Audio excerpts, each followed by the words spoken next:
Lo que vamos a hacer sí es unos ejemplos o algunos ejercicios propuestos para ciertos cálculos de límites.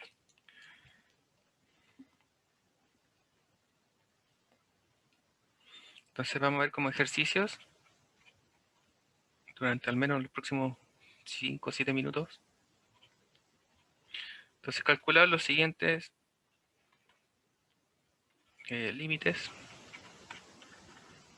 de funciones. Entonces, el primer caso, vamos a ver un límite bien polinomial.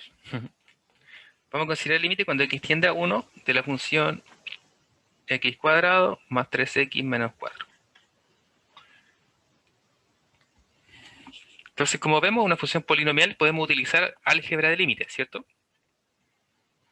Entonces, por álgebra de límites, diremos que esta expresión es equivalente a.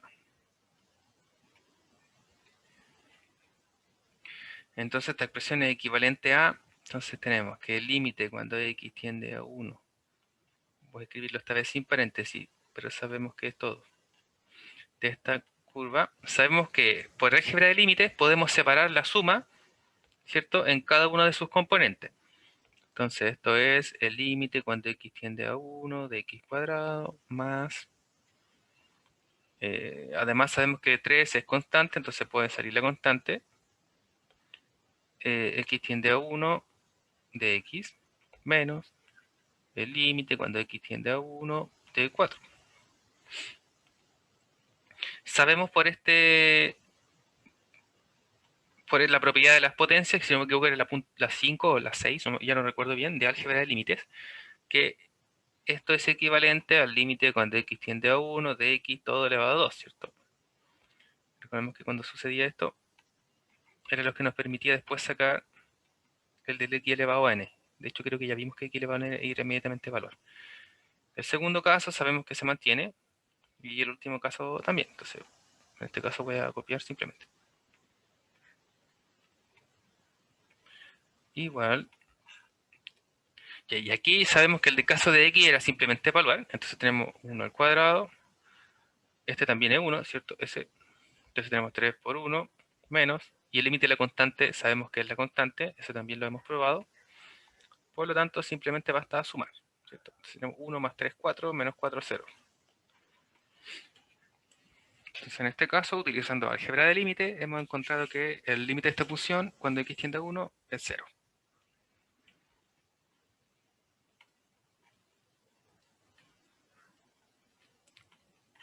Entonces, un segundo caso,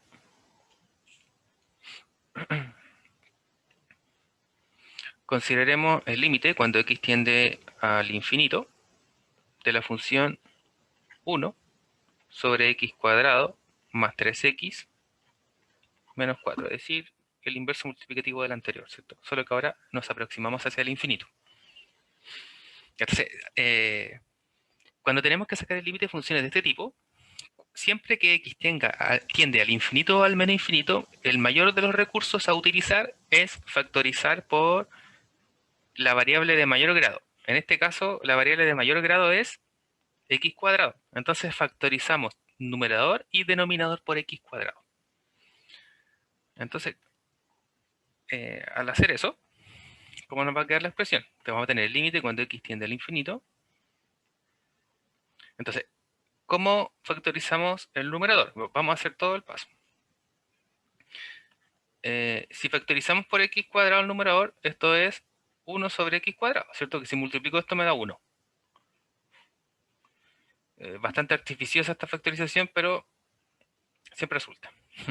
Y para el denominador, si factorizamos por x cuadrado, bueno, para el primer término por 1, para el segundo término por 3 sobre x, ¿cierto? Multiplicamos este por este, nos da 3x. Y para obtener el menos 4 es menos 4 sobre x cuadrado, ¿cierto? Es decir, para que se simplifique lo x cuadrado y me quede solo el menos 4. Ahora, ¿con qué objetivo? Para poder simplificar este término lo cual nos da solo los términos de la derecha, ¿cierto?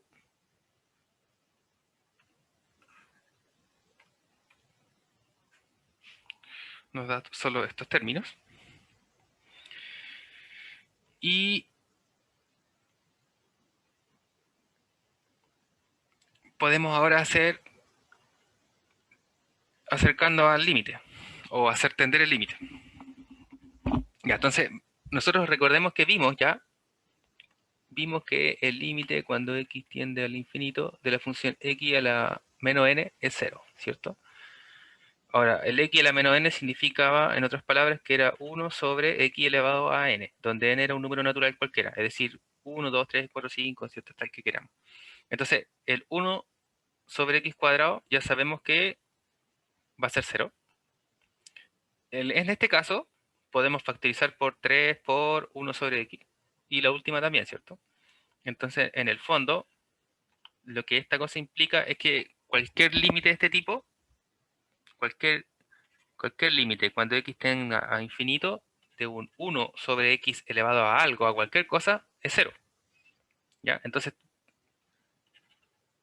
si yo lo multiplico aquí por 3, también me hace 0, porque es lo mismo que si lo sacara hacia afuera, ¿cierto? Entonces, uno puede resumir rápidamente ese paso. Bueno, la primera vez lo vamos a escribir y después lo vamos a saltar después del uso de este ejercicio en adelante, ¿ya? Entonces, por álgebra de límites, tenemos que el límite de un cociente entre dos funciones era el límite del... Bueno, el cociente es un límite, ¿cierto?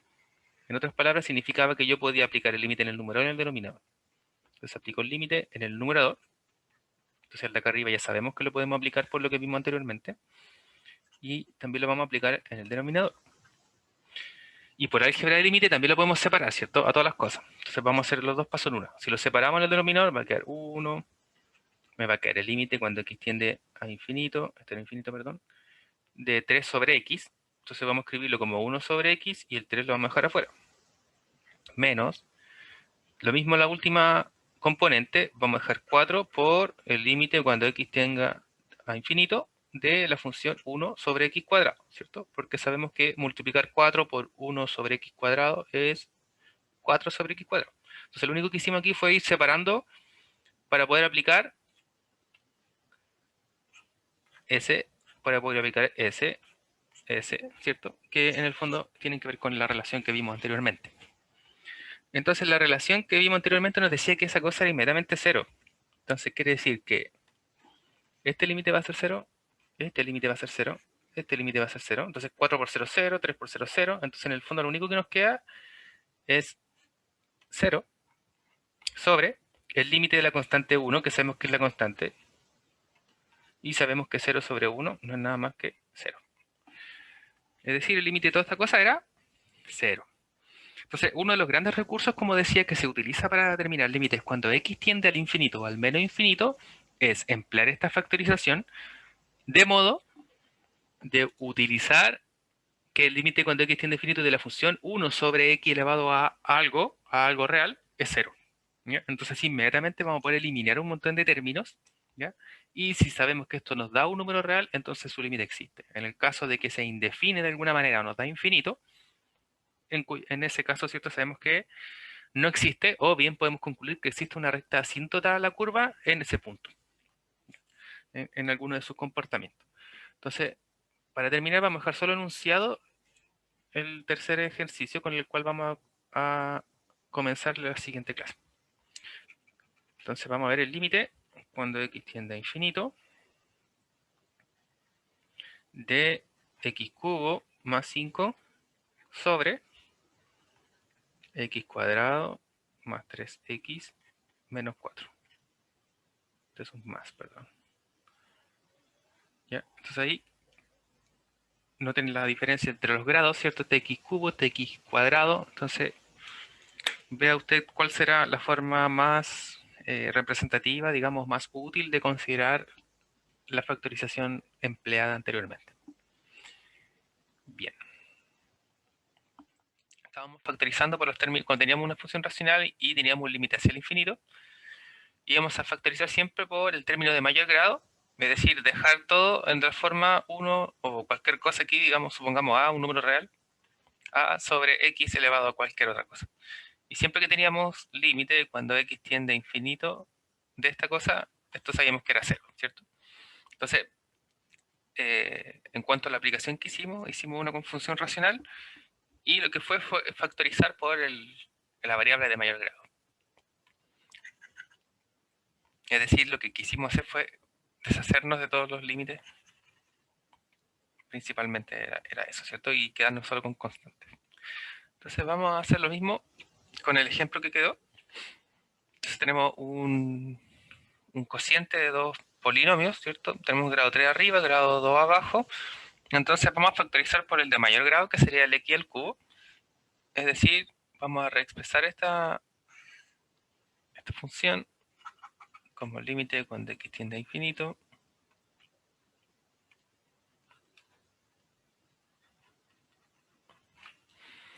Entonces, si el numerador... Oh, estoy escribiendo muy chueco, perdón. Si el numerador lo factorizamos por x cubo, entonces tenemos x cubo, factor de 1, ¿cierto? Factor de 5 sobre precisamente x cubo, ¿cierto?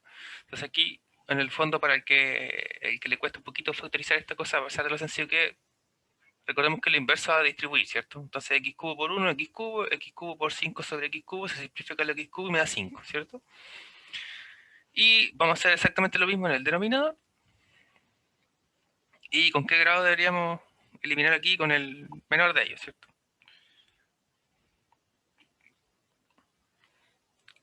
¿Por qué sería esa la razón? Porque si simplificamos por x cubo, ¿cierto? Sabemos que nos van a quedar todos divididos por x.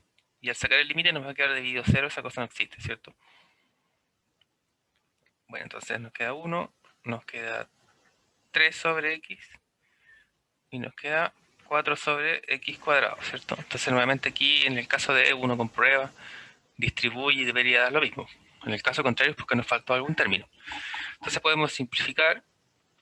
Entonces vamos a simplificar el x cuadrado con solo el exponente, es decir, nos va a quedar el límite cuando x tiende a infinito de solo los términos, ¿cierto?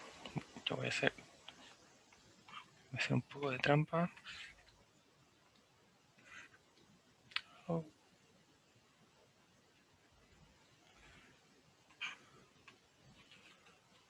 bueno, no me ha resultado. No quería hacerlo para, para terminarlo más rápido finalmente.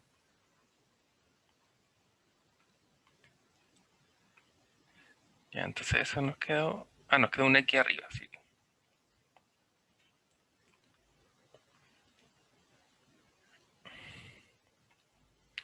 Bien, entonces, ¿cuál es la gracia de esto? Recordemos que si evaluamos al infinito nos da infinito, esta cosa no existe, ¿cierto?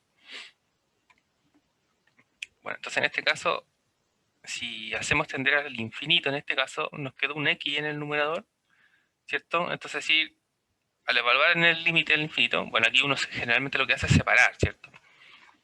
Lo separa por las mismas propiedades algebraicas que ya hemos visto anteriormente. Siempre uno suele saltarse el paso, que sería aplicar el límite al numerador y al denominador. Y al numerador, como tengo un producto, también lo voy a distribuir en el producto. Es decir, me va a quedar el límite cuando x tiende a infinito de x por el límite cuando x tiende a infinito de este binomio. Y lo mismo del denominador.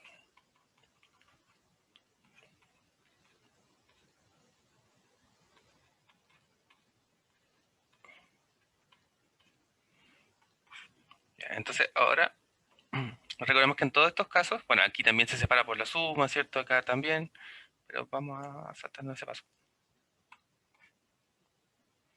Por la razón de que sabemos que en todos los de este tipo nos va a dar 0, ¿cierto? Al evaluar el límite cuando x tiende a infinito de algo que está dividido por x, sabemos que todas estas cosas van a ir a 0.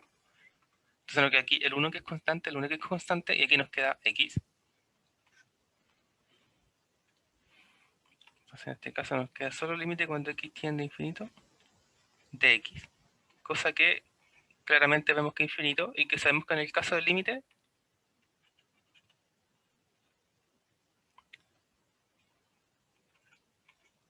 no existe. Entonces aquí el límite de toda la función, vamos a colocarle f de x.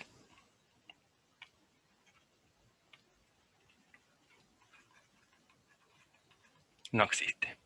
Entonces recordemos que la definición del límite era que fuese a parar a un número real, ¿cierto? Y como sabemos que el infinito viene del menos infinito no representar una cantidad, se obtiene que el límite en realidad no existe.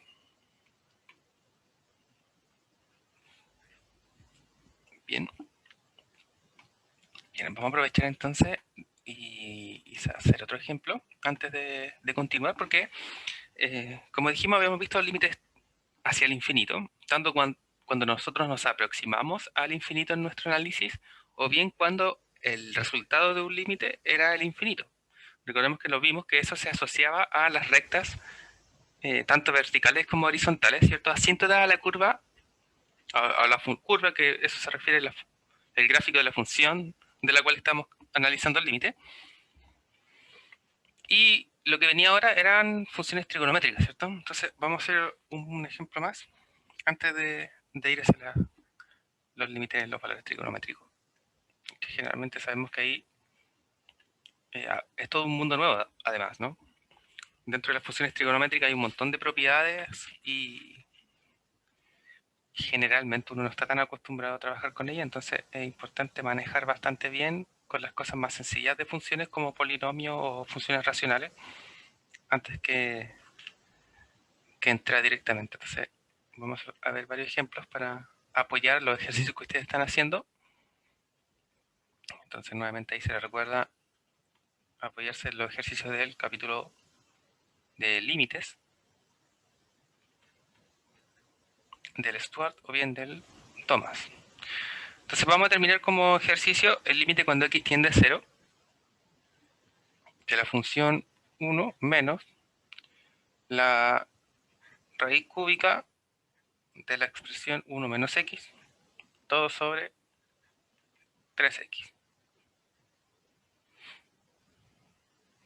Entonces para esto, la expresión del numerador, ¿cierto? Tenemos una raíz cúbica, entonces vamos a querer amplificar toda esta expresión o multiplicar por 1, pero vamos a buscar el conjugado del numerador para formar la diferencia de cubos, ¿sí? Entonces para eso, recordemos, aquí vamos a decir, consideraremos la diferencia de cubo, esto que es AQ menos B cubo, que lo podemos factorizar como A menos B, A cuadrado más AB más B cuadrado, ¿cierto? Eso.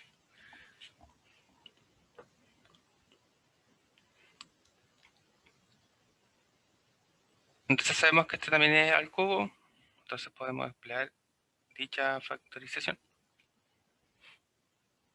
Entonces en el fondo nuestro 1 menos esta cosa, esto sería nuestro primer término en el que tenemos que fijarnos. Bien, entonces racionalizando,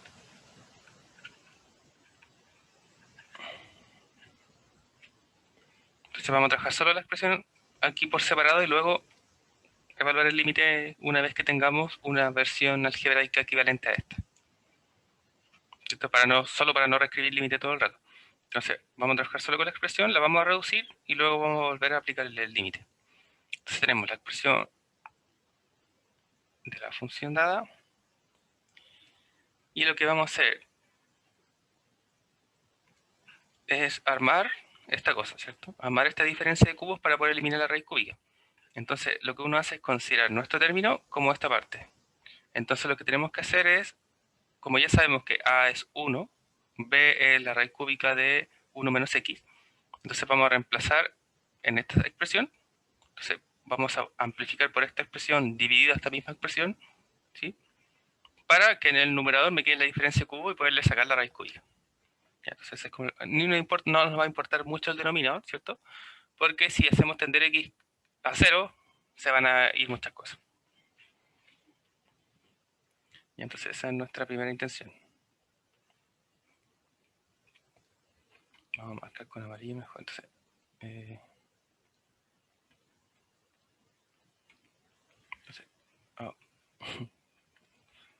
Entonces con amarillo, ¿cierto? Esa es nuestra expresión a menos b. Entonces, si buscamos por qué tenemos que amplificar, bueno, por 1, ¿cierto? A de 1 más, entonces tenemos a por b, en este caso 1 por esta raíz cúbica. Entonces vamos a tener la raíz cúbica de 1 menos x más el segundo término del cuadrado, que sería el cuadrado de esta raíz, ¿cierto? Entonces la raíz cúbica de 1 menos x al cuadrado.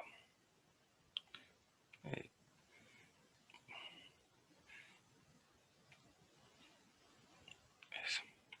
Entonces, como es el mismo valor por el cual tenemos que también dividir, es decir, estamos multiplicando por 1, ¿no?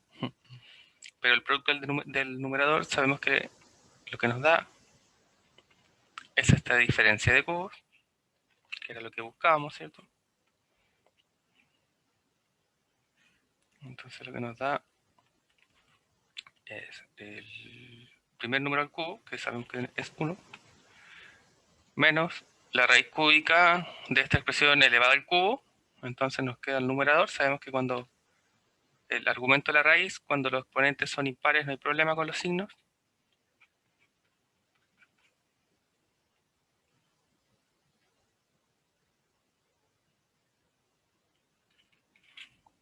Y en el denominador entonces tenemos simplemente el producto entre todas esas cosas, ¿cierto? Que sería 3x por todo esto. Perdón, eso es un más.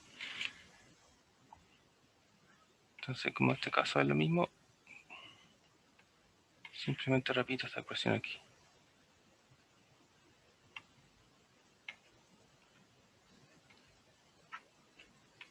Voy a escribirlo bien para que... Entonces 3 multiplicado toda esta expresión, ¿cierto? Bien. Entonces tratamos de continuar reduciendo. Tenemos 1 menos 1, bueno, sabemos que es 0, más x, ¿sí? Entonces nos queda solo x en el numerador y podemos simplificar con ese x en el denominador. ¿Sí? Entonces estos se nos van a ir, nos da 0, nos va a quedar menos x. Vamos a poder simplificar el menos x con el x y nos va a dar menos 1. Perdón, más 1. Entonces,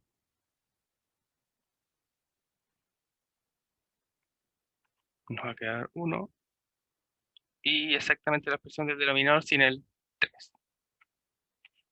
Sin el x, perdón.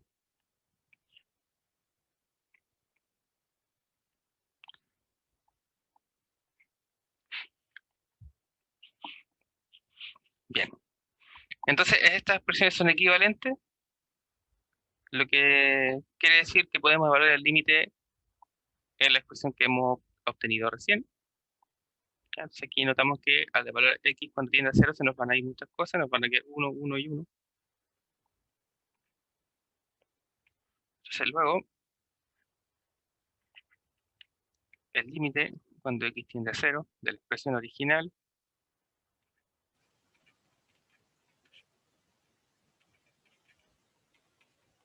es equivalente a la expresión cuando x tiende a 0 que acabamos de obtener.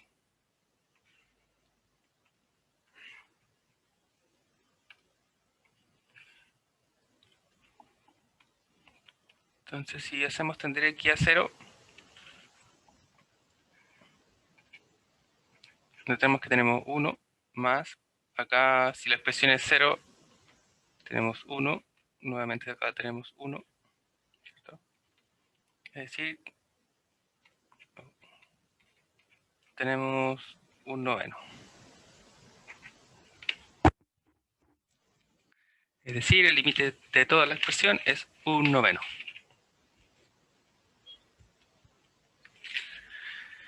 Entonces, vamos a dejar un último.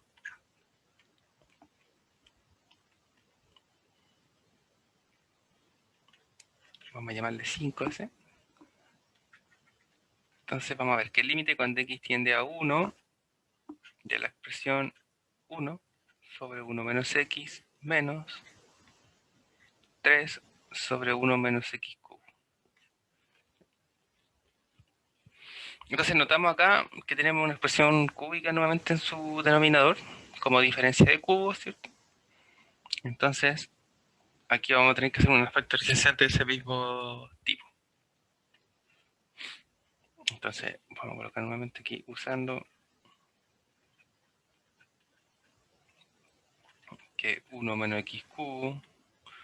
Entonces, como sabemos, si factorizamos por diferencia de cubos, tenemos la misma expresión sin los cubos por algo que se parece al cuadrado de binomio, sin multiplicar por 2 el término del centro.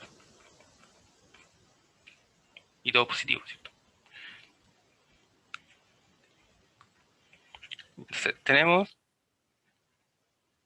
que solo para la expresión nuevamente, entonces tenemos 1 sobre 1 menos x, menos 3 sobre 1 menos x cubo. Entonces tenemos mínimo múltiplo entre ellos.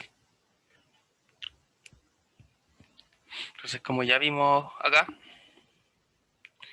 tenemos que la expresión del segundo término, ¿sí?, la podemos factorizar como el producto del primer denominador. Es decir, el mínimo entre ellos va a ser 1 menos x cubo, ¿cierto? Lo cual lo podemos dejar expresado simplemente como este producto.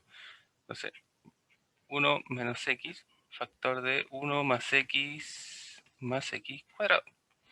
Entonces, la expresión del denominador del primer término, como es 1 menos x, solo nos falta amplificar por el segundo producto. Entonces tenemos 1 por 1 más x cuadrado. El 1 no lo vamos a escribir, ¿cierto? Porque sabemos que al multiplicar no hay ningún cambio. Menos 3 por el denominador, que sabemos que ya es el mismo, entonces tenemos que amplificar por 1, entonces no queda nada, ¿cierto? Es decir, podemos borrarle los paréntesis, no nos va a cambiar nada tampoco, y reducir la expresión inmediatamente. Y entonces, para reducir,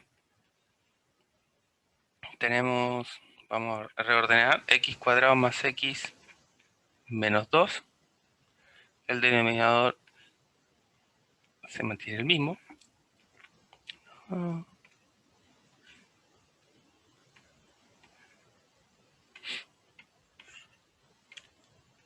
Podemos factorizar el numerador que obtuvimos recién.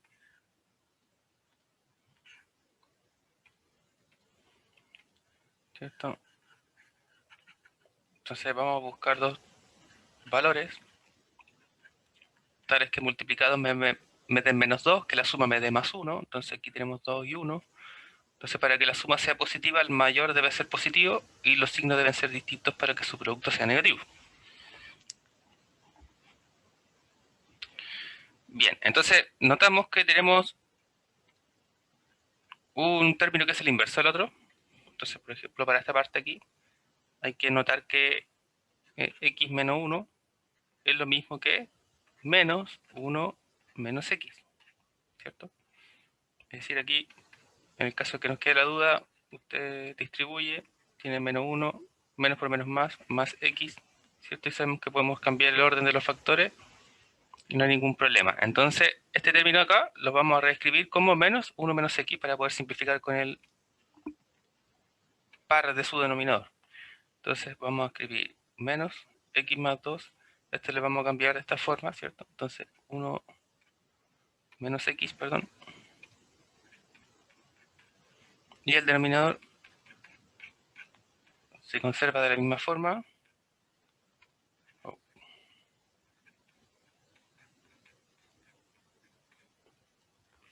Entonces nos permite simplificar, ¿cierto? El menos lo colocamos adelante. Ahí sí, si alguien no sabe dónde se fue a parar ese valor. Entonces decir, nuestra expresión es equivalente a menos x más 2 sobre x cuadrado más x más 1. Ya vamos a reescribirlo esto de la forma habitual, es decir, el mayor grado primero. Por algo de convención nomás, ¿cierto? Ahí no significa que va a estar bueno o malo si es que uno lo reordena de esta forma, pero por convención uno siempre lo entrega así. Entonces, algebraicamente nuestra función es equivalente a este término, entonces podemos evaluar el límite aquí, ¿cierto? Entonces luego tenemos el límite cuando x tiende a 1, perdón. Nuestra expresión era 1 menos x menos 3 menos x. Entonces esto es lo mismo que evaluar el límite en esta nueva expresión. Bueno, en realidad.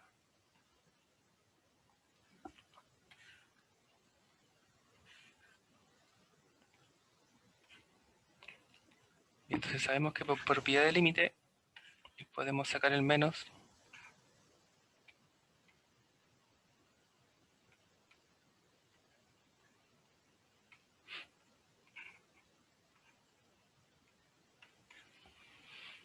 Bien, sacamos el menos y aquí ya no hay mayor problema, ¿no? Podemos simplemente evaluar. Sabemos que tenemos un racional, polinomio. Si evaluamos alguna de estas funciones existe, entonces tenemos menos. Y al evaluar tenemos 3 sobre 3, ¿no? Es decir, el límite es menos 1. Y entonces para desarrollar este ejercicio, primero buscaremos una expresión equivalente a la de la función.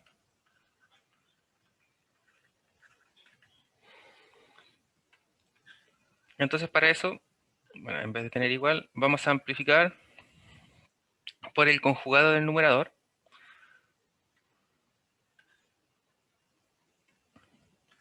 Entonces yo voy a copiar esta cosa. Oh, no. Ya pasó algo raro.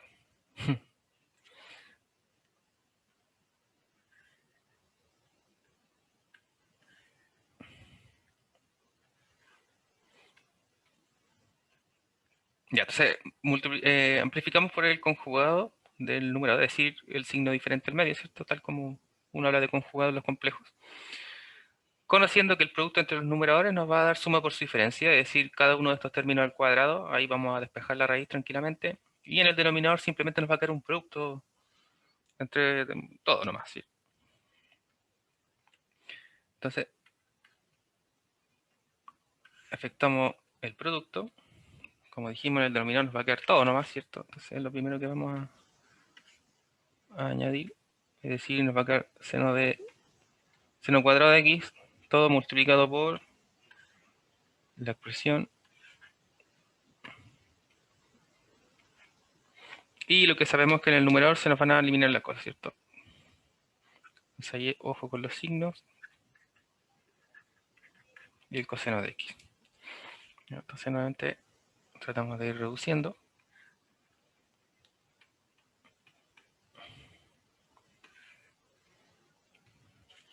Entonces el denominador nos va a quedar igual. El numerador tenemos, al efectuar la resta, nos va a quedar 1 menos coseno de x. Y el denominador nos va a quedar el mismo.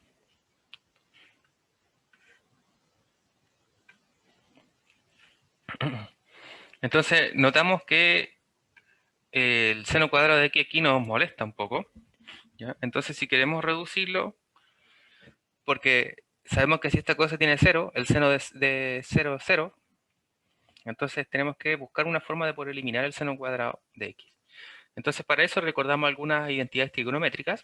Recordamos que la más conocida o famosa de toda ella era que el seno cuadrado del ángulo más el coseno cuadrado del ángulo es 1, ¿cierto? Entonces despejando, finalmente nos damos cuenta que seno cuadrado de x es coseno cuadrado de, perdón, 1 menos coseno cuadrado de x, ¿cierto? 1 menos coseno cuadrado, o en este caso de alfa, si corresponde al mismo ángulo. Entonces vemos que podemos relacionar estos dos si logramos obtener el cuadrado del numerador. Entonces, para eso, nuevamente amplificamos esta expresión por el conjugador del numerador y así obtenemos suma por diferencia que nos da exactamente esta expresión que es equivalente al seno cuadrado, lo que nos va a permitir simplificar con el denominador. Lo que significa es que el denominador nos va a quedar más grande, ¿cierto? Porque nuevamente vamos a tener que amplificar por 1 más coseno cuadrado de x. Entonces aquí abajo nos va a quedar algo más grande, pero como vimos ese no es nuestro problema en este caso. Nuestro mayor interés es poder eliminar este término que sabemos que si x tiende a 0, esta cosa tiende a 0, por lo tanto todo el denominador tiende a 0, es decir, no tenemos que deshacer de esta cosa. Ahora, sabemos que con el coseno no es el mismo problema, porque si x tiende a 0, el coseno de 0 es 1, ¿ya? Entonces ahí no me anula esta cosa. Y como ya vimos en la clase anterior, probamos que para el seno y para el coseno el límite era simplemente evaluar el punto en el x dentro de la función. Entonces, para esta expresión nuevamente tenemos que amplificar. Entonces vamos a colocar aquí nuevamente, amplificando. Bueno, ahí, si se dan cuenta, igual uno usa medianamente el lenguaje, ¿cierto? Porque hablamos de amplificar por solo un término, pero en realidad estamos amplificando toda la expresión por uno, ¿cierto? Porque son los términos equivalentes los cuales se está dividiéndose lo que, digamos, es una forma de expresar racionalizar. Entonces, este término lo vamos a multiplicar entonces por el conjugado del numerador para poder obtener la suma por diferencia. Oh, perdón. Entonces, tenemos por el... Pero como es el conjugado, entonces con el signo contrario. Entonces sabemos que el producto de los numeradores me va a dar suma por diferencia nuevamente.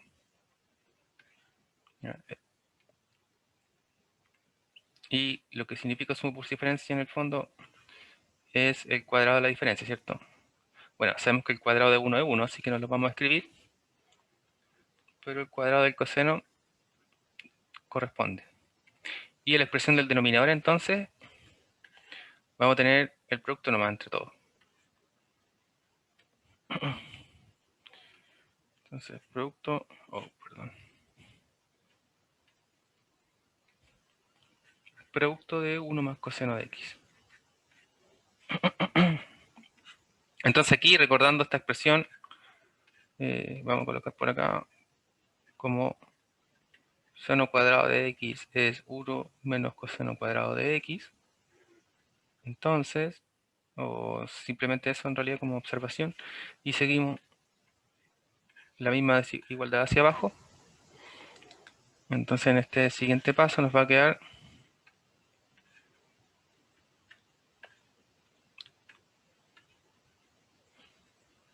con la expresión seno cuadrado de x en el numerador, lo cual nos permite simplificar el término que estuvimos tratando de simplificar desde el comienzo. Entonces,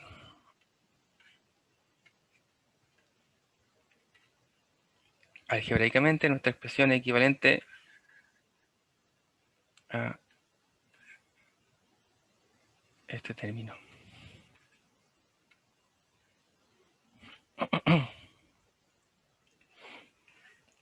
Entonces, este término de acá es nuestra función equivalente, digamos, para no volver a escribirla siempre. Una vez se le puede colocar límite a todo esto, llamarlo de alguna forma, ¿ya?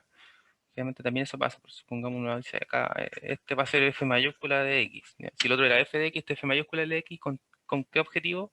Para no tener que escribir toda la expresión. ¿Ya? Eso también, generalmente, eso se hace, nosotros nos vamos a dar, digamos, el trabajo de volver a reescribir. Y entonces, como hemos visto que estas dos expresiones, o la original de la función es equivalente, entonces, luego, nuevamente yo voy a abusar un poquito, voy a copiar simplemente el límite para no volver a escribir. Entonces tenemos que el límite de la expresión, vamos a verlo por ahí.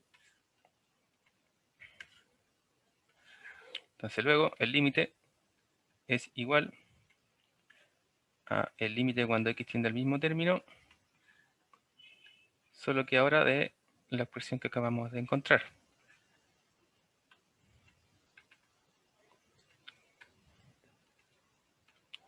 Y entonces tenemos esta equivalencia de límite. Vemos que acá tenemos cociente, podemos separar por el producto, ¿cierto? Generalmente eso uno lo hace, pero bueno, esta vez lo vamos a hacer para... Oh, perdón, me equivoqué. Se supone que justamente lo que quería hacer era expresar mediante álgebra de límites, que esto corresponde al límite cuando x tiende a 0 del numerador y del producto. Entonces vamos a separar nuevamente aquí el producto, es decir, límite cuando x tiende a 0 de este término por el límite del segundo término. Entonces vamos a aplicar el álgebra de límite en el cociente y en el denominador. Además vamos a aplicar el límite del producto, por el límite cuando x tiende a 0 del otro término, ¿cierto?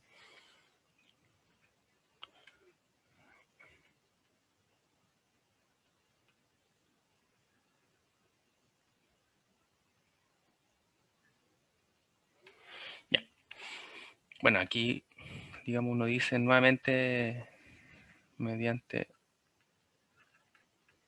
el álgebra de límites, ¿cierto? Que nos permite separar el límite a todas las cosas que necesitamos. Entonces ahora sí aplicamos, sabemos que acá tenemos una suma, entonces también se va la suma, pero eso, digamos, este sí que nos saltamos. Y como tenemos de la raíz, por la misma propiedad de la potencia, sabemos que es el límite que entra, ¿cierto? La raíz de todo lo que está dentro. Entonces aquí sí que nos vamos a saltar el paso, ya, digamos aquí saltando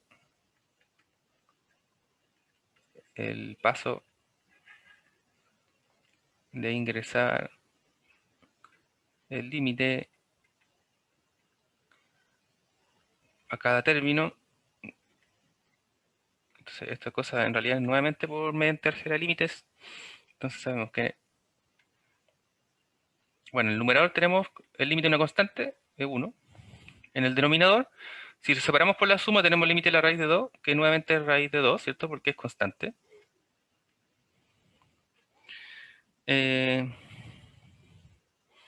Acá tenemos el límite, bueno, esto entra a la raíz, el límite de 1 es 1, el límite del coseno de x es ingresar el 0 en el x, el coseno de 0 es 1, entonces tenemos la raíz de 2 por, y en esta expresión lo mismo, ¿cierto? Se separa por la suma, el límite de la constante 1 es 1, el límite de coseno de x es coseno evaluado en x, que también es 1, entonces tenemos acá 1 más 1, ¿cierto? Ahora vamos a escribir por 2.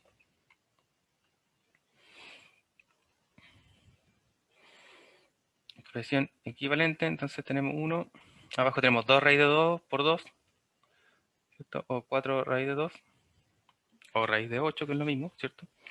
Y esto también se puede racionalizar, ¿cierto? O sea, ahí uno amplifica por raíz de 2 ambos lados nuevamente. Entonces vamos a obtener raíz de 2 octavos. Aquí vamos a ir racionalizando. Recordemos que racionalizar consiste en no dejar expresiones de raíz en el denominador al término de una expresión algebraica.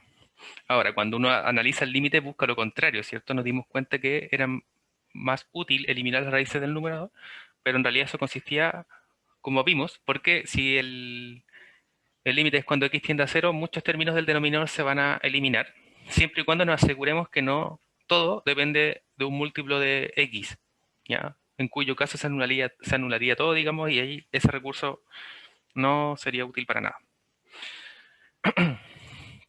Entonces aquí quizás solo vale la pena nuevamente destacar, bueno, lo dijimos, ¿cierto? No lo escribimos aquí, pero también, por ejemplo, ante un eventual resultado, digamos, tarea, trabajo, aquí, ¿cierto? Cuando evaluamos estos cosenos, también es porque uno lo sabe, porque ya lo vimos, ¿cierto? Entonces si uno pone sabemos o recordemos que, entonces, que el límite cuando x tiende a, no sé, supongamos a, de seno de x era a, ¿cierto? Y lo mismo pasaba con el coseno, ¿cierto? Si x tiende a algún número, vamos a llamarle b, del coseno de x, también era simplemente evaluar coseno en b, ¿cierto? Ah, perdón, aquí nada que ver, esto es seno de a.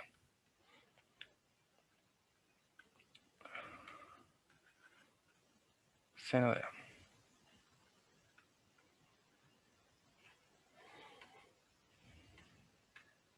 Y bien, con eso entonces, digamos, hemos completado cada uno de los detalles para argumentar, bueno, exceptuando este paso que ahí de todas maneras detallamos que nos saltamos, ya, sin simplemente llegar y saltarse el paso, porque recordemos que tenemos que argumentar cada una de las cosas que nos permiten avanzar en el ejercicio.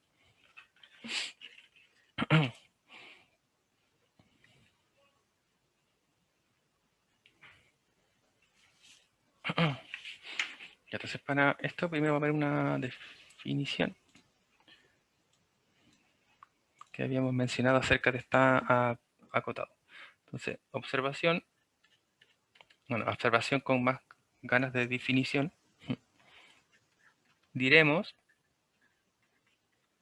que una función f está acotada, en este caso superiormente,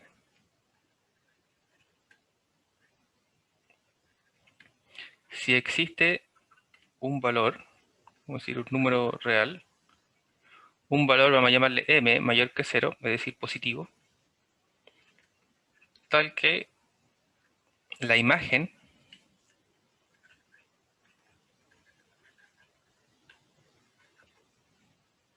de cualquier elemento del dominio de la función, vamos a, a dejarlo así, o vamos a ponerle dom de f mejor para que se note. Para que la imagen de cualquier elemento del dominio de la función es siempre menor o igual a m. ¿Qué es lo que quiere decir esto? Que existe un m en los reales positivos, tal que f de x es menor o igual que un m para todo x en el dominio de f. ¿Cierto? Es lo mismo escrito en lenguaje matemático finalmente. Entonces, si nos recordamos un poco cuando estábamos trabajando límites hacia el infinito, recordemos que la definición cambiaba, ¿cierto? Y que justamente había algo parecido a esto. Entonces, cuando una función está acotada superiormente es porque existe un número que está más arriba que la imagen de la función para algún valor de la función. Entonces, recordemos que cuando se nos iba al infinito, justamente esto no pasaba. Pasaba lo contrario. Que la función siempre era mayor o igual que un cierto valor real que había cambiado, ¿cierto? ¿Se acuerdan que antes era un delta y cuando vimos la definición formal de límites del infinito cambiaba por una letra m? ¿Ya? Solamente que aquí esta cosa estaba invertida, si se daban cuenta. Entonces, similarmente, va a estar acotada inferiormente si pasa lo que acabamos de decir, si la desigualdad, digamos, cambia. Entonces, similarmente, f está acotada inferiormente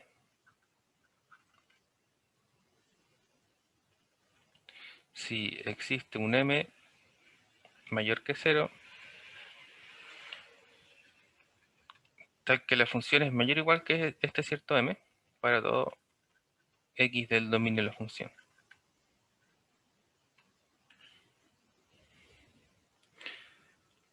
Una función se llamará, o se dice que es acotada, solo si es superior e inferiormente.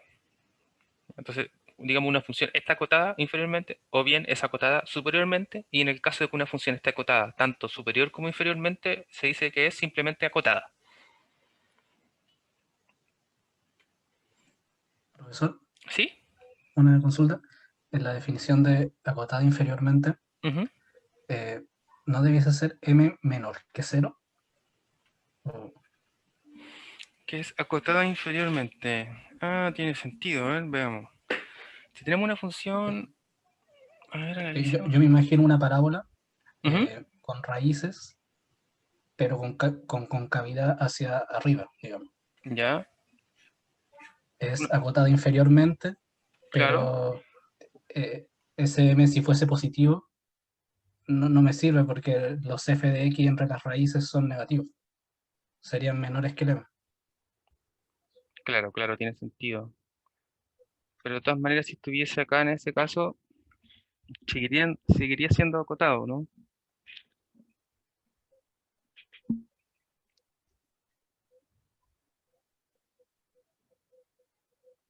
Para que esté acotado inferiormente. La función tiene que ser siempre mayor que m.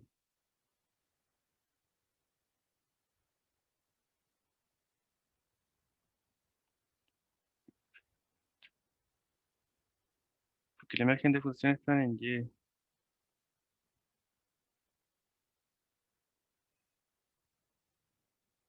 Sí, claramente, ¿no? Estoy de acuerdo.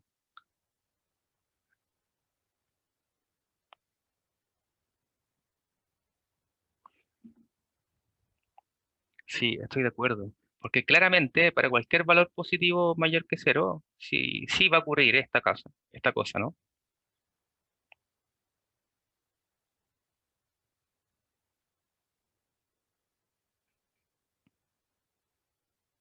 Que esté acotado inferiormente. O es necesario Ah, especificar espera. si el M es negativo o positivo. Con que exista un M no nos basta.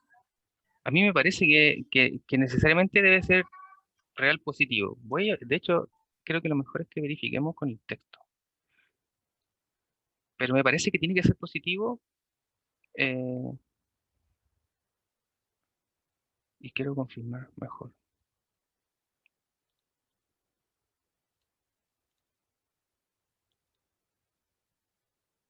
Entonces, vamos a ver el Stuart, por ejemplo.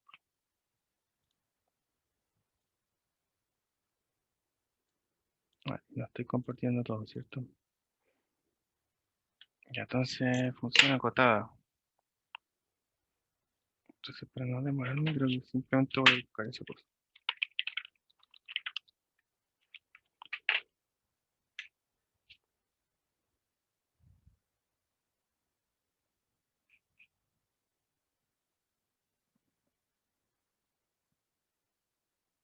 Me parece que ya no la encontró. Funciona acotada, funciona.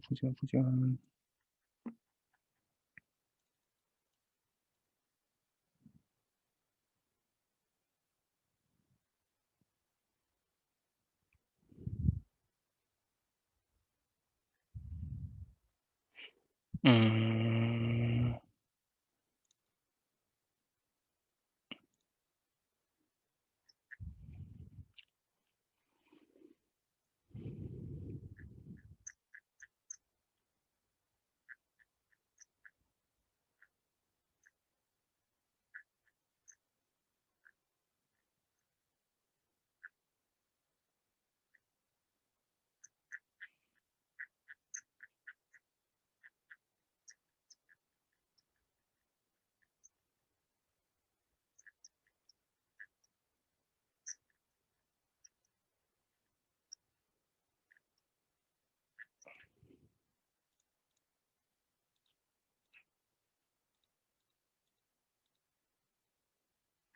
ya, por aquí vamos. Tenemos funciones crecientes, decrecientes,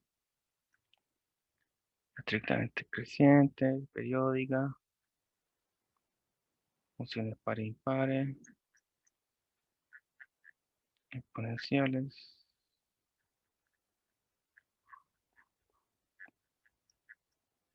Oh,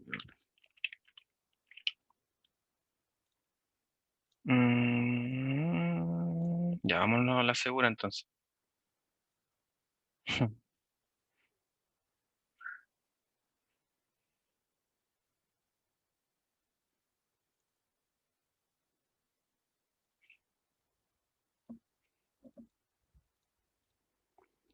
Funcional acotado.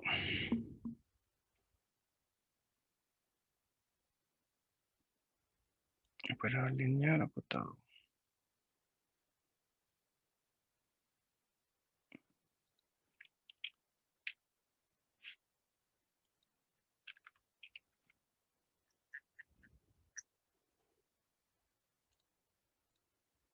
Entonces aquí, espacio normado, un operador lineal, el dominio, dominio de su conjunto, se dice acotado si existe un valor real C, tal que ocurre esta cosa.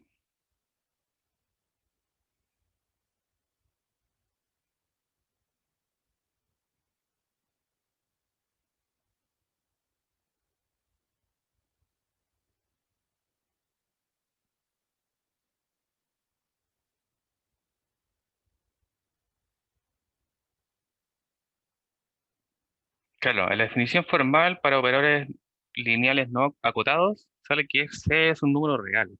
La diferencia es que aquí no estamos utilizando el espacio, bueno, el espacio, o al menos los reales sabemos que es normado,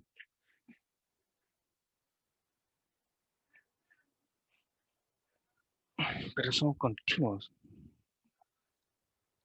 Ahí puede haber una pequeña diferencia con respecto a eso. ¿Ya?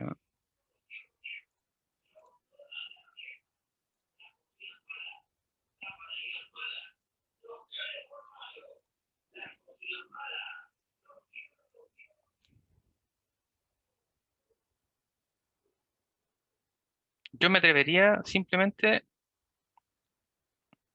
a señalar que debe ser positivo. O sea, o real, como tú señalas.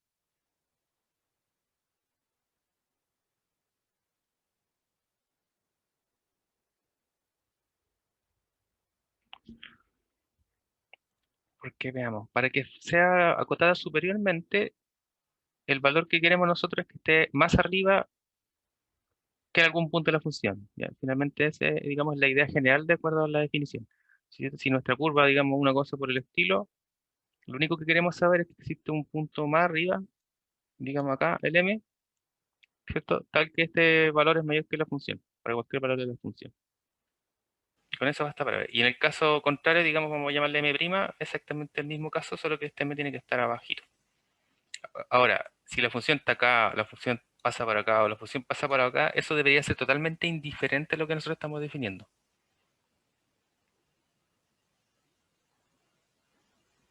Entonces, supongamos el caso de que todo está bajo el eje X. El caso de que todo esté bajo el X, este m debe ser real, no necesariamente positivo. Y en el caso contrario, si todo está sobre el eje X, como en ese caso, supongamos eliminando esta cosa también, eh, bueno, supongamos un m arriba también, un m justo ahí, también es acotada inferiormente, con un valor real, tal que sucede eso. Sí, tiene razón. Yo creo que para solventar ambos casos debe tener solo que sea real. Necesariamente, no necesariamente debe ser positivo, al menos en este caso. Para el caso superior, sí.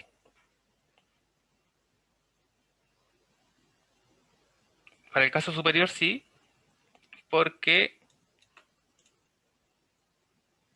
Ah, no, sí, tiene que ser. Ahora ya entendí todo. Me costó tanto verlo. Sí, tiene que ser negativo. Claro, para el caso de que esté acotado superiormente, este m puede estar aquí arribita, pero si el m es más arriba que este m, también funciona. Lo único que no importa es que sea positivo. Entonces, por ejemplo, para este caso, supongamos que está todo sobre el eje X y el m que lo acota estaba también sobre el eje X, es decir, este es positivo, pero sin embargo dice que existe uno. Entonces, si yo tomo uno que está más abajo, con mayor razón va a cumplir de ser menor, o en este caso, claro, que va a ser menor que la función para cualquier valor. Entonces sí, necesariamente tiene que ser real positivo y en el del acotado inferiormente tiene que ser real negativo. Porque si existe uno acá arriba, que en este caso sería real positivo, con mayor razón el que sea real negativo va a cumplir esta definición. Y lo mismo en el caso contrario. Si esta función, supongamos, está abajo del eje X y nuestro m que lo acota superiormente también está abajo del eje X, con mayor razón va a existir uno en R más, tal que cumpla exactamente la misma cosa. Porque si colocamos solo R, creo que es demasiada ambigüedad con respecto a dónde está ubicado este valor. Y necesariamente aquí la gracia es que este valor esté ubicado o bien muy arriba de la función, pero no tanto como para llegar al infinito. Ya, esa es la idea en el fondo de que esté acotada superiormente, que existe un valor tal que lo cumple. Sabemos que una que tiende hacia el infinito, supongamos superiormente, necesariamente es porque no existe esta cota superior. Hay otra forma de ver cuando una función tiende hacia el infinito eh, positivo o negativo, ¿cierto? Recordemos que eso era porque se iba hacia arriba o bien hacia abajo. Y eso lo que declara es la no existencia de esta cota en realidad. No sé si están de acuerdo con aquella explicación. De todas formas, lo podemos analizar después bien en el texto y buscar quizás con mayor tiempo para buscar la definición como corresponde, porque me parece que ya la he visto del texto, no estoy seguro de cuál de los dos. Ahora no me apareció porque la busqué rápidamente, pero para salir de las dudas, de todas formas, ya. Aunque mediante el razonamiento debería cumplir con ser de esta manera.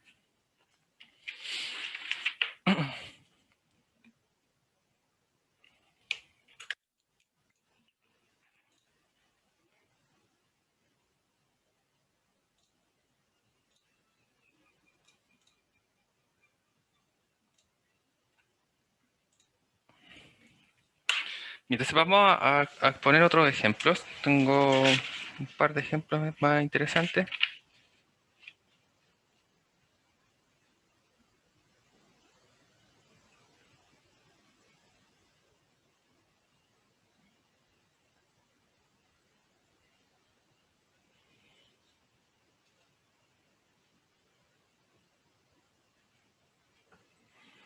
Entonces vamos a ver dos ejemplos más. Entonces hay uno que es mediante análisis. Este es un poco relacionado, bueno, bastante relacionado con lo que acabamos de definir, de acuerdo a estar acotado. Y como esto contradice de otra forma el hecho de que el límite no puede tender hacia el infinito. ¿Ya? Si existe una cota es porque el límite no puede tender hacia el infinito, justamente porque contradice la definición del límite que tiende hacia el infinito. Entonces, en base a esta situación, vamos a considerar el límite cuando x tiende a infinito de 1 menos seno de x cuadrado menos 2x, perdón, más 2x menos 1, todo sobre x más 3 sobre x. Entonces, si queremos calcular este límite, eh, primero vemos que no nos va a servir algo de reducir términos y cosas por el estilo. Entonces, notamos que cuando tiene el infinito, ¿cierto? Lo primero que íbamos a pensar era en factorizar por x. ¿Ya? Entonces, en este caso vemos que para el numerador no nos va a pasar, que tenemos algo en términos de x, y si factorizamos nos va a quedar 1 sobre x, seno de esta cosa sobre x. Vamos a poder simplificar, ¿cierto? Y parece dar que en ese ámbito nos daría que tiende a cero inmediatamente. Entonces, para asegurarnos de otra forma de que es así y de que esta cosa no diverge, o diverge, digamos, cuando corresponde a decir que el límite no existe o que bien tiende al infinito, lo primero vamos a asegurar entonces que su numerador, o mejor, o de otra forma, que esta función, cuando x tiende al infinito, no tiende al infinito. Entonces, para eso vamos a darnos cuenta que el numerador está acotado. Si el numerador está acotado, entonces la función en sí no tiende al infinito, por lo que nos puede llevar a determinar que entonces sí tiende a cero. Entonces, para esto, consideremos la cota del seno que ya conocemos, ¿cierto? Que el seno de x está acotado por el 1. Entonces, esto significa, o esto es, que la función seno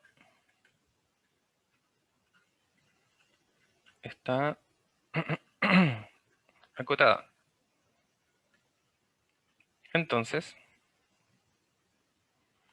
la función 1 menos el seno de alguna cosa está acotada.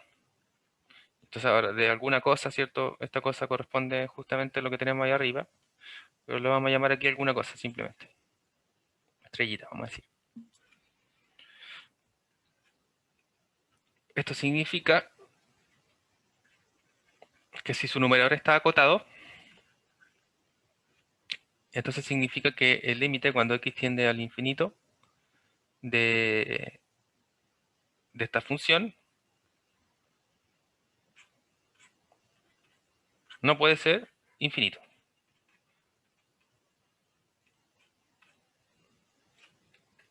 Bueno, vamos a escribirlo así, solo para no estar reescribiendo este término todo el rato.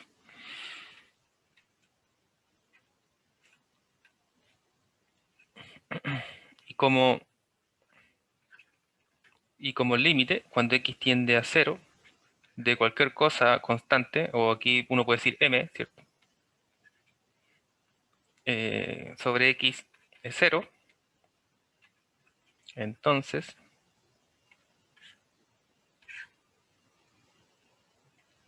y ahí vamos a concluir entonces que el límite de toda esta cosa es 0. Entonces, si tenemos esto acotado, no hay ningún problema. Vamos a copiar esta cosa acá.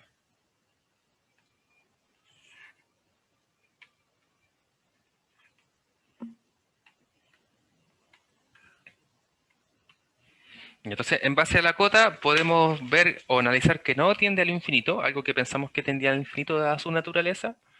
Por lo tanto, la forma sería eh, mediante esta contradicción. Entonces, como decíamos, la primera cosa que uno pensaría aquí sería en factorizar por x en el numerador, ¿cierto? Y haciendo eso inmediatamente nos da 0, ¿cierto? Sin embargo, como sabemos que ningún término de su numerador depende como múltiplo de x, al factorizar por x parece muy artificial esa construcción. Sí, entonces el estudio en el análisis me parece mucho más correcto.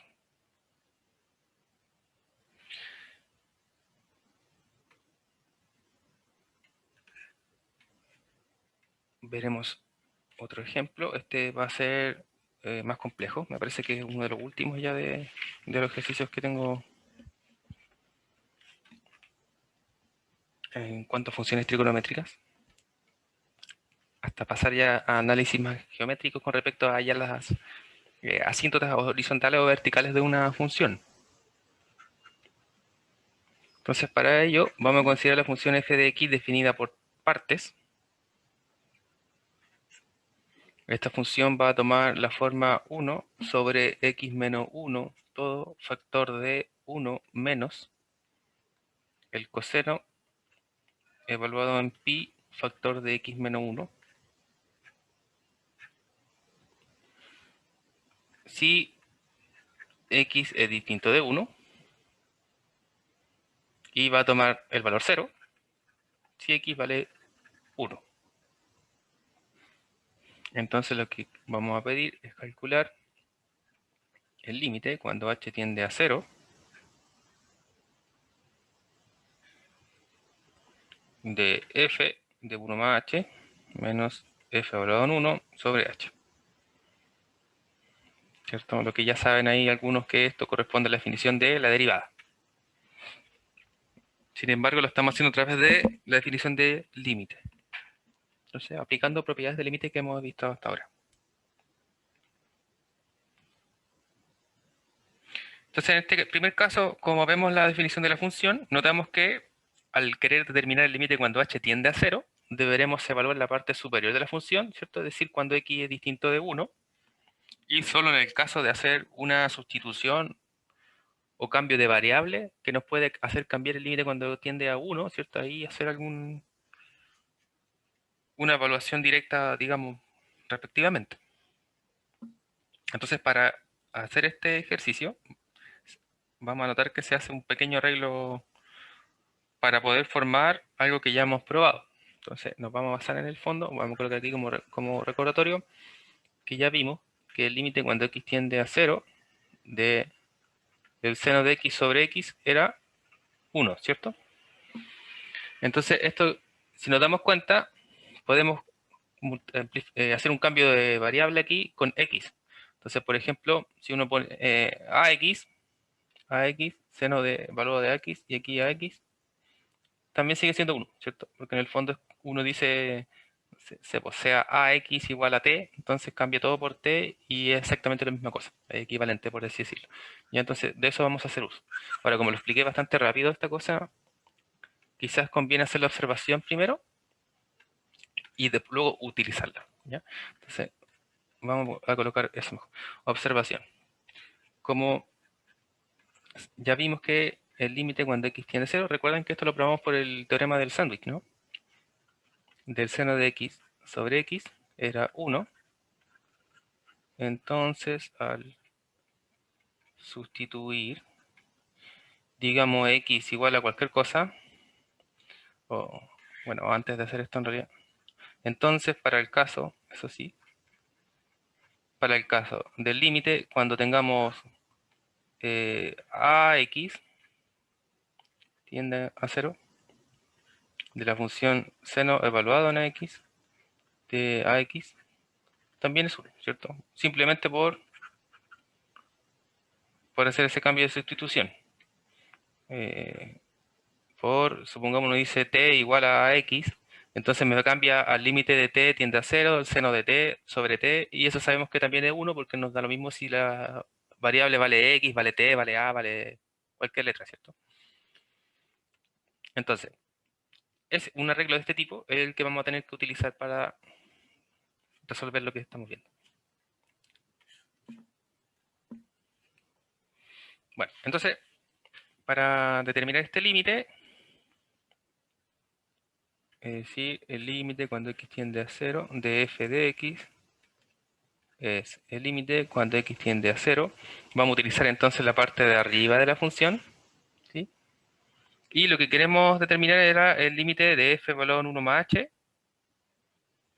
menos f de 1, todo sobre h, ¿cierto?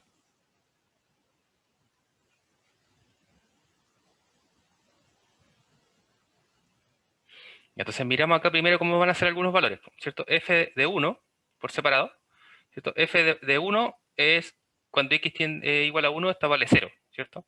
Entonces en otras palabras nos damos cuenta que esta parte de aquí va a valer 0. Vamos a tener que valor f en 1 más h. Entonces vamos a tener la parte de arriba de la función, donde x van a cambiar siempre por 1 más h. Entonces aquí vamos a tener 1 más h menos 1, 1 menos el coseno de pi factor de 1 más h menos 1, ¿sí? Y todo esto sobre h. Entonces, el sobre h también uno lo puede escribir como un producto, ¿cierto? ¿Esto qué quiere decir?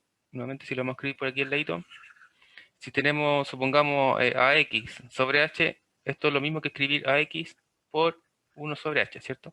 Para separarlo, digamos, de una forma más cómoda. Entonces, considerando todo lo que mencionamos recién, al evaluar la función de la parte de arriba en 1 más h, vamos a tener entonces 1 sobre 1 más h menos 1, factor de 1 menos coseno evaluado en pi h, ¿cierto? Porque ahí el menos 1 más 1 se lo eliminan. Menos 0, ¿cierto? Menos f de 1. Y todo esto sobre h, entonces lo vamos a escribir por 1 sobre h.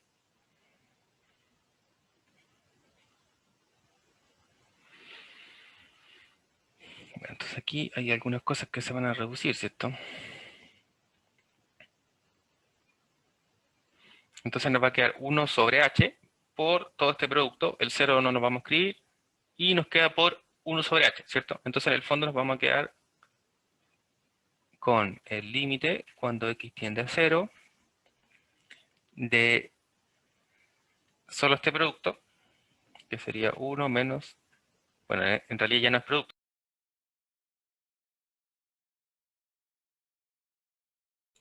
Oh, ¿qué pasó? Se reinició la clase, me parece.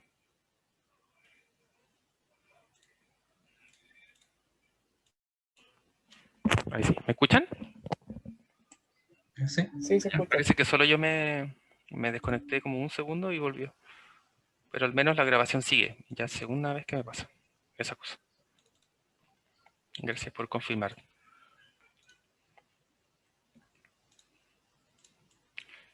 Ya, entonces habíamos quedado en reescribir esta función, ¿cierto? Ya, entonces era la parte del numerador, era coseno de pi h, y en el denominador me queda h cuadrado, ¿cierto? H cuadrado. Bien, entonces vamos a tener que buscar cómo armar nuevamente algo conocido.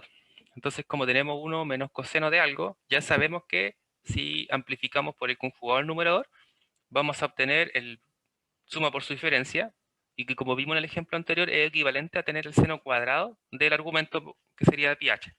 Y el seno cuadrado lo podemos, al menos ya está la función seno, la podríamos descomponer de alguna manera en lo que conocemos, que sería el límite que recordamos aquí arribita, ¿cierto?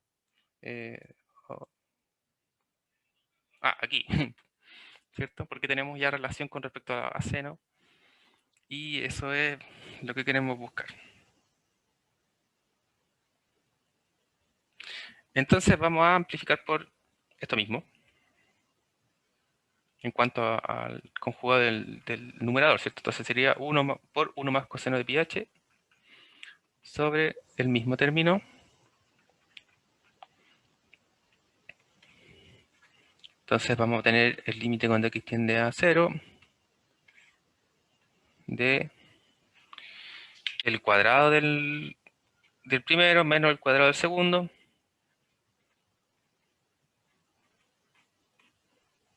Y en el denominador tenemos solo el producto.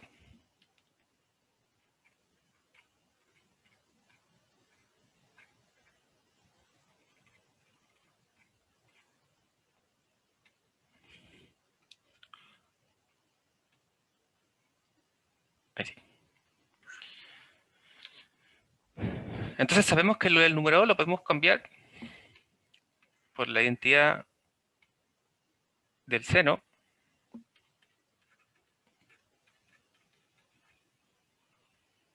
Entonces voy a copiar toda la expresión. Y sabemos que esto es equivalente entonces a el seno cuadrado de pi h. Entonces aquí nuevamente como el seno cuadrado de algo es lo mismo que 1 menos coseno cuadrado de algo. En nuestro caso nuestro algo es pi h.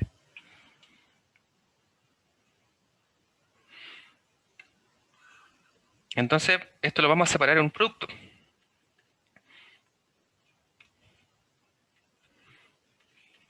Entonces tenemos el límite cuando x tiende a 0.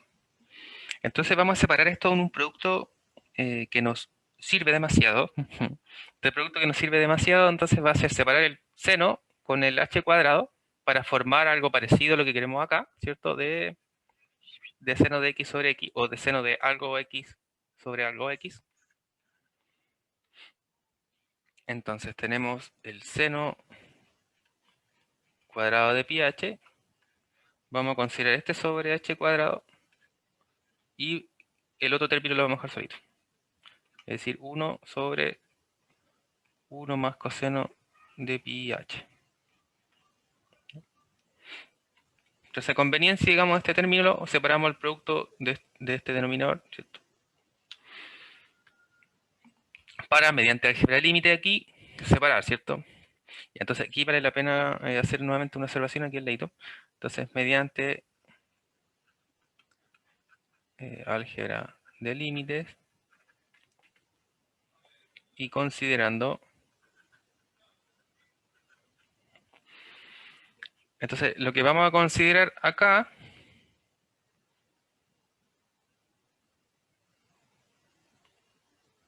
es ingresar, entre comillas, ingresar algo. ¿Ya? Vamos a separar el límite primero, ¿ya? Y vamos a ver lo que quería explicar. Entonces, el primer límite ya está listo. Y lo único que falta es agregarle el límite al segundo, ¿cierto? Entonces, el álgebra del límite nos permite separar el límite de un producto en el producto de sus límites. Y como el de acá se parece en demasía a lo que queremos buscar. Pero yo tengo una duda en realidad con el ejercicio.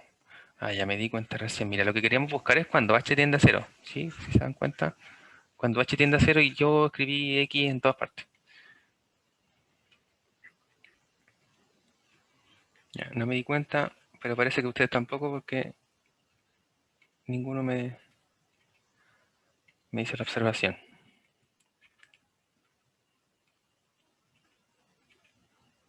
Oh.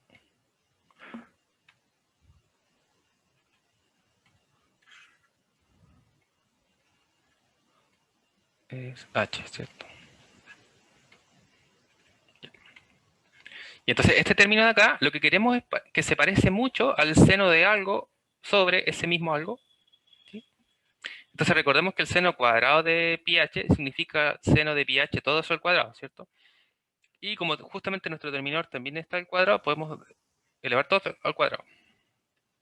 Entonces vamos a tener aquí el límite, vamos a dejar cuando tiendas algo. Entonces en nuestra función tenemos el seno de pi h, esto está al cuadrado, ¿cierto? Y como el denominador h también está al cuadrado, vamos a dejar todo esto expresado al cuadrado.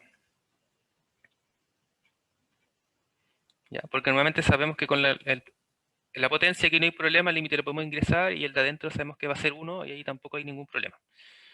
Pero tenemos h y en el argumento tenemos pi h. Entonces, de alguna forma aquí tenemos que hacer aparecer un pi que va a estar al cuadrado, ¿cierto? En el fondo desde acá.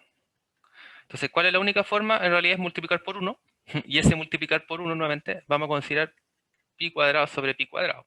Entonces el pi del denominador lo vamos a ingresar acá y el del numerador va a quedar simplemente afuera del límite. Entonces ese va a ser el arreglo. Entonces vamos a colocar aquí, para que se note un poquito, ingresando, ¿cierto? Pi cuadrado sobre pi cuadrado. Entonces nos va a quedar un pi cuadrado antes del límite, ¿cierto? Por ser constante. Y el otro que lo ingresamos en el denominador, lo vamos a ingresar acá. Entonces como era cuadrado, quedó todo al cuadrado, ¿cierto? Y ese es el arreglo del cual se mencionaba. ¿Por qué cosa? Porque este límite ya lo conocemos. Si le faltaba el pi, como el de aquí, no podemos estimarlo. Ahora, sabemos que si h tiende a 0, entonces, ¿qué sucede con pi h? También, ¿cierto? Porque si h tiende a 0, cualquier cosa multiplicada por h también tiende a 0. Entonces, esto es equivalente a cuando tiende a pi h. Entonces, recordemos que lo del seno era conocido de esta forma, ¿cierto? Cuando x tiende a 0, de seno de x sobre x. O vimos en nuestro caso, en este caso aquí lo que cambiamos es nuestro h vale x y nuestro a es pi, ¿cierto? ¿Qué tenemos esa cosa? Entonces ahora sí podemos decir que todo esto vale 1. Y el segundo término no nos trae ningún problema, ¿cierto? Porque vemos que si evaluamos h en 0, el coseno de 0 es 1, esto nos va a dar un medio y eso no nos causa ningún conflicto. Entonces aquí voy a seguir abajito para considerar esta cosa. No sé si alguien requiere alguna aclaración aparte de lo que hicimos aquí. Ahí pregunte sin mayor duda. Entonces esto nos quedó pi cuadrado, ¿cierto? Por el límite de esta cosa elevado al cuadrado, ¿cierto? Que sabemos nuevamente que por el álgebra de límites pasaba esa cosa, ¿cierto? Este era pi, h pi o pi h. H pi tiende a 0. De seno de pi h sobre pi h por esta cosa. Que sigue igual, ya. Ahora sí, entonces el de acá lo podemos evaluar, que sabemos que esto vale 1. Entonces ahora evaluando, tenemos que esto es pi cuadrado. El resultado de este límite que vimos que era 1, elevado al cuadrado. Escribirlo bien.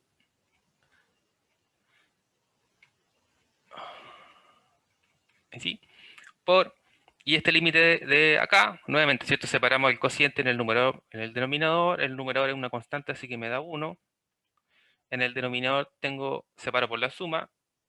El límite cuando h tiende a 0 de la constante 1 me da 1. Y cuando evalúo en el coseno, como vimos, coseno de 0 es 1. Entonces esto nos queda un medio. Por lo tanto, el resultado es pi cuadrado medios. Digamos, este es el resultado del ejercicio, ¿cierto? Entonces ahí generalmente también o reescribe esta cosa aquí al final, ¿cierto? O mantiene de esta forma la igualdad y no ir avanzando hacia el ladito, ¿cierto? Porque eso generalmente confunde, por eso uno va de un paso hacia abajito manteniendo la desigualdad en el mismo lugar. Entonces significa que esto de acá es equivalente con lo de acá, ¿cierto? Si no, uno tendría que reescribir esto al final. Eso, mediante el orden al menos recurso. Entonces acá, digamos, aquí al final también nos apuramos un poquito, ¿cierto? Aquí, en este paso, digamos, ahí sabemos que estos también se separan en el fondo, el límite entre el numerador, el denominador, después la suma, ¿ya? Pero aquí, digamos, nos saltamos el paso y vamos a decir mediante álgebra de límites.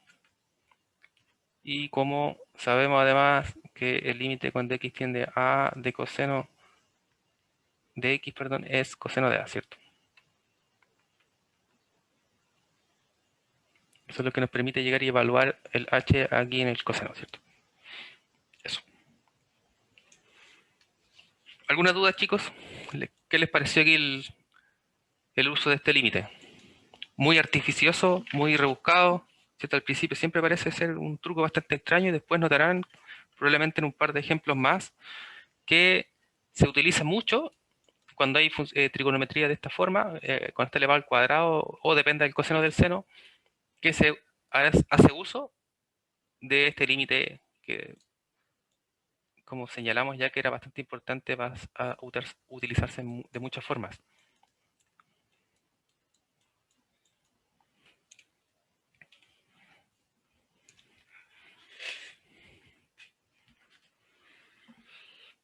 No, no tienen opinión.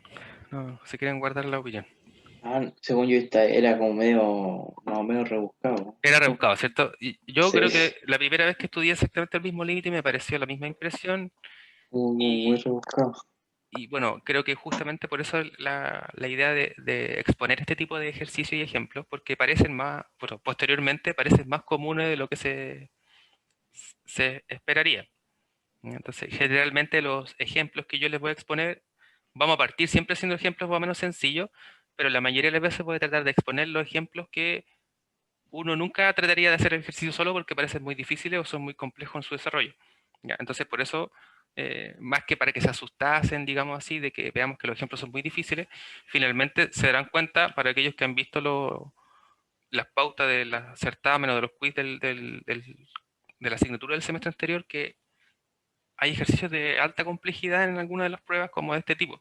¿Ya? Entonces, para irnos familiarizando poco a poco y al momento de trabajar los ejercicios propuestos de los textos, partir haciendo los primeros ejercicios, pero como siempre le recomendamos al estudiante, mire todos los ejercicios y el que a usted le parece más difícil, haga ese, aunque se demore mucho tiempo. Pero finalmente, en base a ese entrenamiento poco a poco, ¿cierto? Uno es que va a poder encontrarlos cada vez menos difíciles, por decirlo de alguna manera. Entonces, en base a eso, de hecho, una de las próximas cosas que podemos hacer es mirar algunos de los ejercicios que puede parecer interesante. Entonces, en el Stuart o en el Thomas, como dijimos. Entonces, acá ahora vamos en límites. Entonces, acá, aproximadamente los 110, por ejemplo. Entonces, aquí tenemos la definición formal de límite, ¿cierto? Acá habían varios ejercicios propuestos. Los del Thomas también son bastante buenos, vamos a mirar después. Entonces, estos son los ejercicios del capítulo 2.4 por definición de límite, ya no por calcular todavía. Entonces, por ejemplo, acá, que hay algunos más interesantes. De estos ya hemos resuelto algunos, que se parecen mucho, buscando los delta, ¿cierto? Y epsilon apropiados. Que, por ejemplo, ya ese lo probamos, el del cuadro lo probamos, el del valor absoluto lo probamos, algo parecido a un polinomio de este tipo lo probamos, el de la constante también lo probamos, en realidad me parece que hemos probado la mayoría, el de la raíz de acá también lo probamos. Creo que vimos más o menos los difíciles. ¿Ya? Entonces, por ejemplo, igual hay otros tipos, como ese.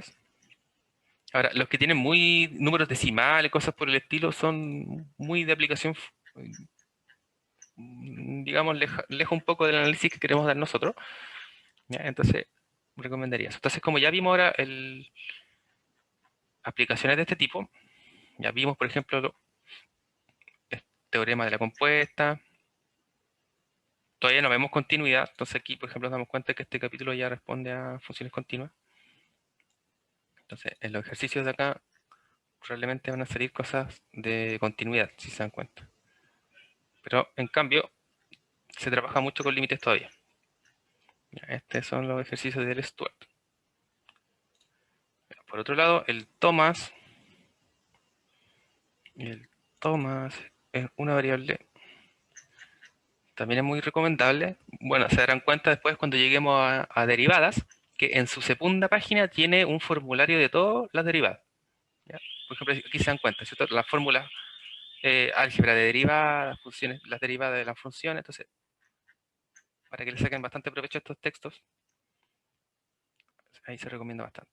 Entonces, vemos que en el Thomas, en la unidad 2 de límite y continuidad, tenemos en el capítulo 2.3, límite formal, 2.4, límites laterales y al infinito, Profesor, disculpe, 2.5, ¿sí? no sé si soy solo yo, pero yo no está mostrando el libro. Sí, se está viendo la pizarra, ¿no? No se está, yo estaba viendo la carpeta en la que tenía el libro. Ahora, Ahora sí. muchas gracias por la aclaración. Sí, que es muy probable que haya compartido entonces la ventana de la carpeta en vez de toda la pantalla. Gracias por... y entonces le expliqué todo el libro del Stuart solo pensando en que estaban imaginando lo que les decía. Pucha, disculpen. No, yo por lo menos veía Ah, ya, ya. la carpeta. Entonces fue en el segundo libro. Ahí está. Ya, y para el Thomas, entonces, en el capítulo 2 del límite de continuidad, aquí estos capítulos son los que nos importan. Capítulo 2.3, 2.4 y 2.5 tratan la definición formal, límites laterales y al infinito, y infinito y asíntota. Entonces, hoy más o menos hemos visto hasta aquí más o menos. Nos falta ver más ejercicios de asíntotas verticales, principalmente, y respecto a los límites laterales. Entonces, en el toma sabe más ejercicios de este tipo, en los cuales determinando mediante el cálculo de límites laterales la existencia de un límite. Entonces, como les decía, generalmente esto pasa para funciones que están definidas por partes. Entonces, vamos a ver algunos de estos ejemplos. Y así podemos comenzar resolviendo sus dudas. La idea es que puedan trabajar algo y el lunes es feriado, ¿cierto? Entonces tenemos clase el miércoles ya. Eso también había considerado. Entonces, por ejemplo, en los límites laterales del capítulo 2.4, ya aquí, bueno, también se explican los contenidos de la misma forma que lo hemos hecho, se repasan las definiciones y los teoremas, pero al final de cada capítulo es donde está lo que nos podría importar mucho, que sería los ejercicios de esta cosa. Ya, acá. Entonces, los ejercicios del 2.4 ya determinan las gráficas, ¿cierto? Y bla, bla, bla. Ustedes ven lo que sean más interesantes para nosotros, según el enunciado de lo que piden, ¿cierto? Porque la gráfica, los límites, nosotros no estamos verificando mucho con eso. Si se dan cuenta, son curvas bastante sencillas, ¿cierto? Lo que queremos ver en realidad es calcular límites. Entonces, por ejemplo, aquí se usa el que hemos utilizado el día de hoy, ¿eh? Entonces, todos los límites de este capítulo, es decir, desde el ejercicio 21 hasta el 36, es porque se debe descomponer la función de alguna forma en la que uno puede hacer uso de este límite del seno de algo sobre algo, que es 1. ¿Ya? Entonces, determinación algebraica de límites, entonces aquí utilizando álgebra de límites nuevamente, que se pueden descomponer. Entonces, estos ejercicios, si se dan cuenta, parecen mucho más interesantes en comparación de lo que nosotros estamos resolviendo, ¿cierto? Se parecen más a los que hemos expuesto en clases. Entonces, acá tenemos para cuando tienden al infinito, límites de funciones racionales también cuando tienden al infinito, o bien cuando tienden al menos infinito, límites con potencias no enteras o negativas, entonces aquí también cuando tienden al infinito, con valores absolutos, y digamos las más complejas, que es como el estilo que propusimos recién, ver cuando tienden al infinito haciendo sustitución nuevamente de este tipo de límites conocidos, de estas curvas, en las cuales habría que descomponer nuevamente la función. ¿Ya? Entonces ahí verán que hay un gran número de ejercicios propuestos para que puedan practicar y llegar con la duda o con alguno de esos ejercicios propuestos que, por ejemplo, no les resultó, que no sé, encontraron, por ejemplo, la solución y estaba difícil y quieren salir de la duda, ¿vale? Okay. Bueno, chicos, entonces nos vemos ahora el martes, no, el miércoles, perdón, cálculo, sí, el miércoles de la hora de clase, y de todas maneras hay cualquier duda, mente, correo electrónico, siempre cuando se pueda se responderá. Que estén muy bien, chicos, que tengan buen fin de semana. Chao, profe, que esté bien. Descansa. Profe, que esté bien. Gracias, Chao, igual. profe, gracias. A ustedes, chao, chao.